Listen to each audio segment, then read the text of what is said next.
రాజేంద్రనగర్ సర్కిల్లో బీజేపీ నేతలు సీఎం కేసీఆర్ దిష్టిబొమ్మను దగ్ధం చేశారు. మునుగోడులో భారతీయ జనతా పార్టీ నేతలపై టీఆర్ఎస్ నేతలు చేసిన దాడి చేయడాన్ని వారు తీవ్రంగా ఖండించారు.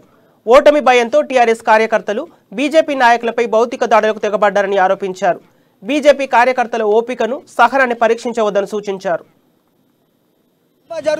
ప్రచారం జరుగుతుంటే టీఆర్ఎస్ గుండాలు ఏ విధంగా అయితే వాహనాలను, రథాలను, కార్యకర్తలను ఏ విధంగా అయితే పై దాడి చేశారో వారందరి మీద కూడా వెంటనే అప్పుడే చర్య తీసుకోవాలా. ఈ పోలీసు వాళ్ళందరూ కూడా ప్రభుత్వానికి అనుకూలంగా ఉంటూ మరి ప్రజలందరినీ కూడా భయభ్రాంతులు చేయాలా.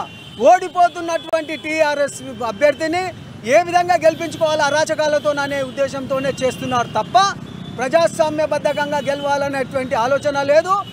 నీవు ఎన్ని అరాచకాలు చేస్తే ప్రజలు గమనిస్తున్నారు. బీజేపీకే పట్టం కట్టడానికి బ్రహ్మరథం పడుతున్నారు. ఈరోజు చూసినట్టయితే 84 మంది ఎమ్మెల్యేలు, 16 మంది మంత్రులు, ఎమ్మెల్సీలు, చైర్మన్